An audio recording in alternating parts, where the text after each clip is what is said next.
My my dad started minor hockey.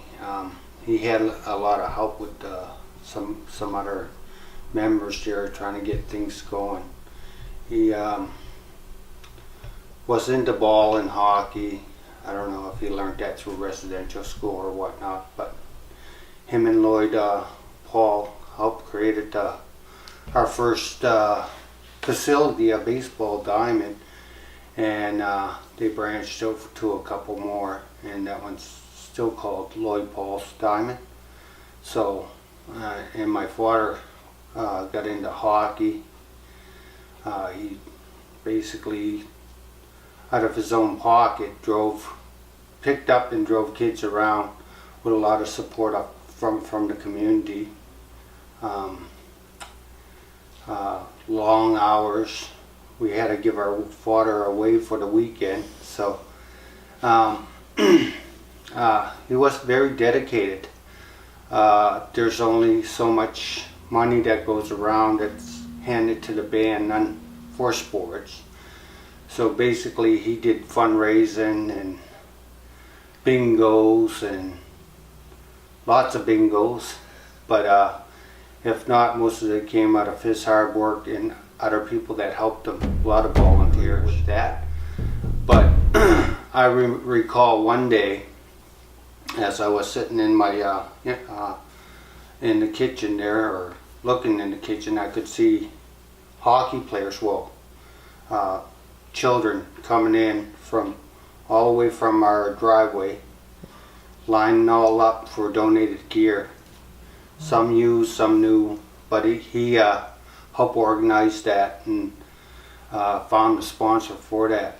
And apparently all you had to do was buy your skates and cup or whatever, right?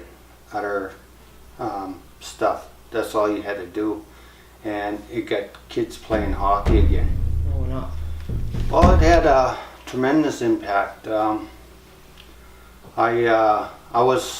was playing hockey a lot. I watched him coach. I was a stick boy. Soon as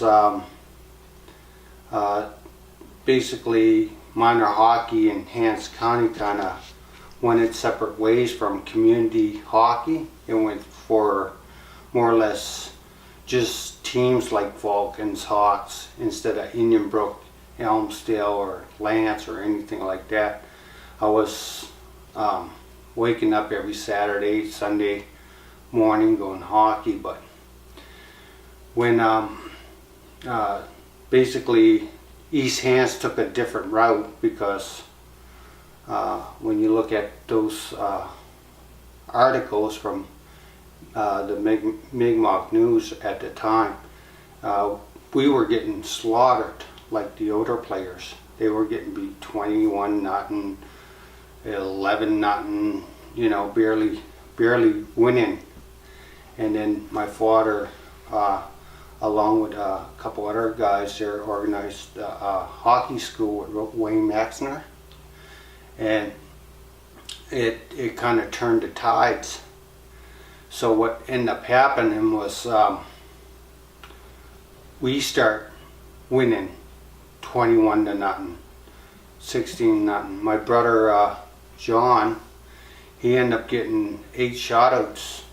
Paul Marr, another player there in playing goaltender, he ended up going 22-0. You know, like for a goalie, that's awesome. And well, no, that was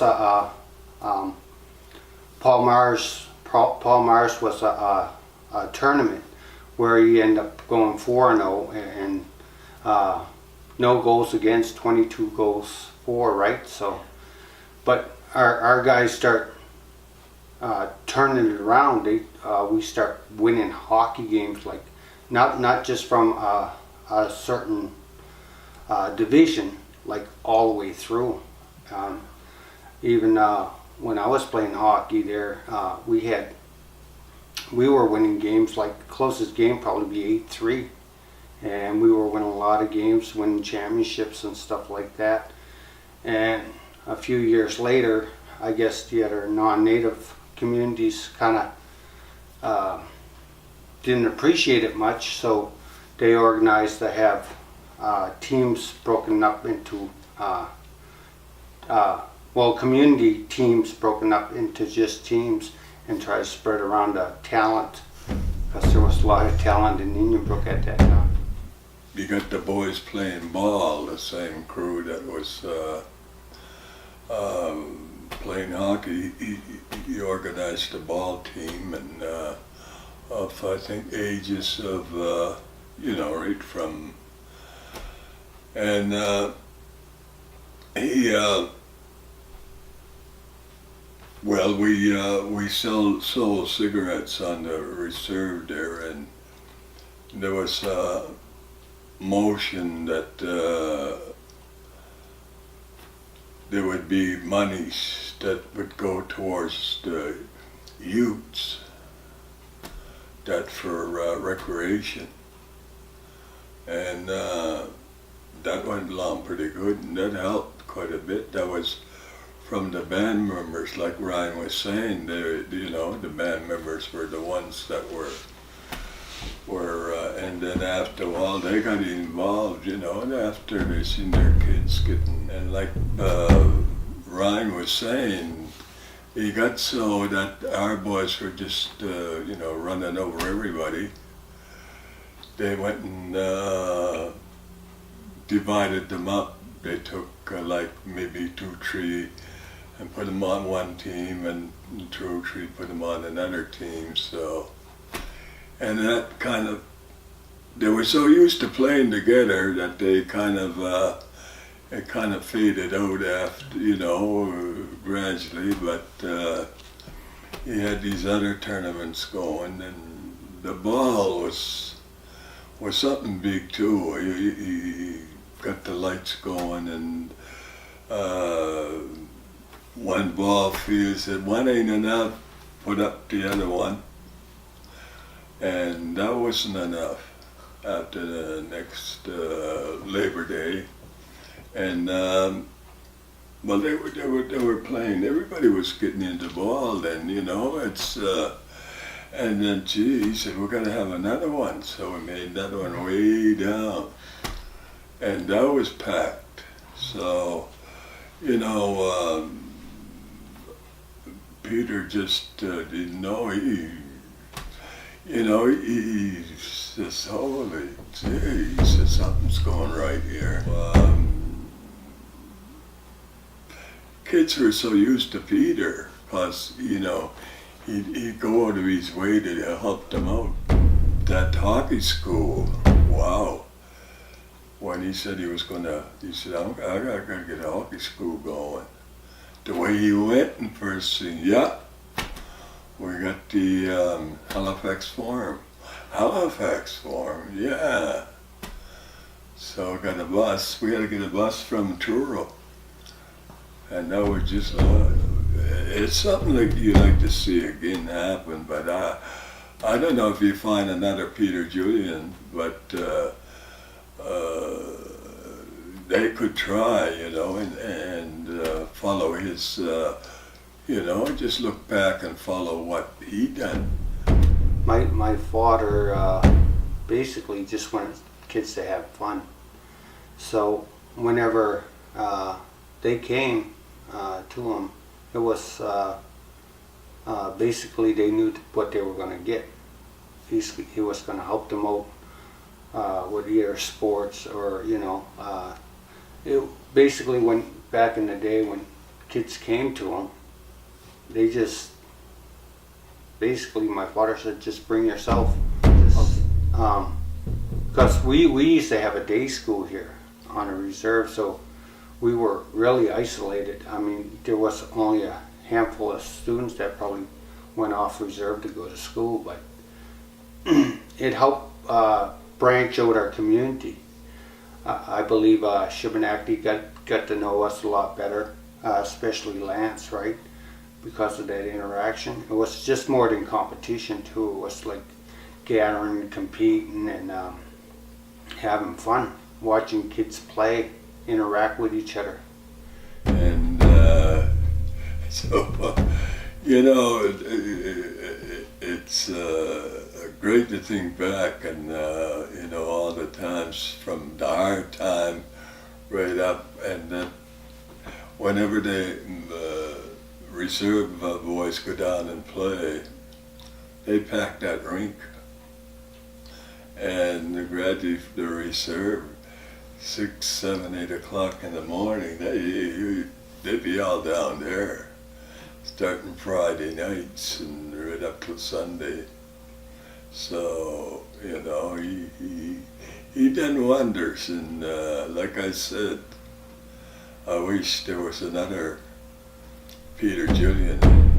But when East Hants recognized him, boy, you know, they said, yeah, he said, you know, I talked to them before we went and had a little interview, and they said, no, he done wonders up there, and he done wonders for the East Hants. He had quite a competition, you know, going.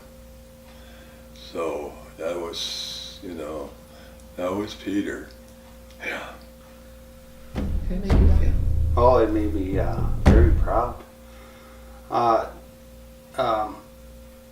He did so much of his own sacrificing, not only him personally, but my mom.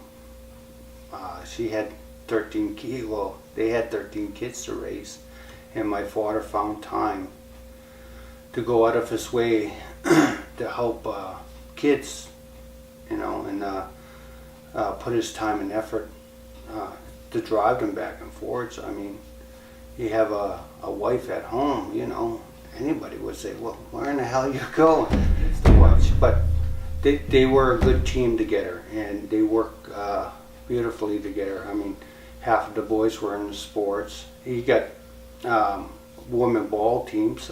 We had Tiger Reds that won several championships until Con River came down and kicked their butts. But I mean, every time we could have our own political views on the reserve, but when it came to championship games, we all cheered together.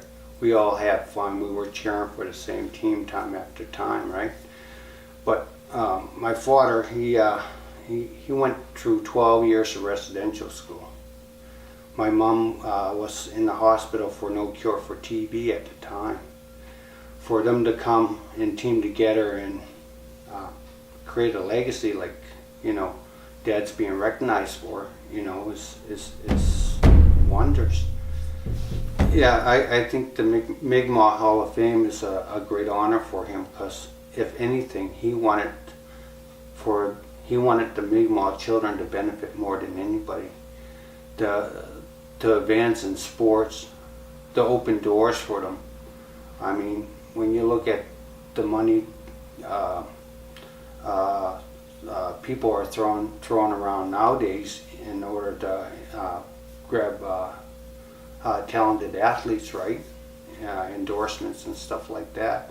I mean, that would have been beneficial for a child and for a reserve that really doesn't have money for education or whatnot, right? So, but yeah, being in the Mi'kmaq Hall of Fame is a great honor to him, you know, because there was a lot of children at that time that are grown-ups now that even come up to me and says, I remember your dad. He did wonders. He created a lot of stuff in sports.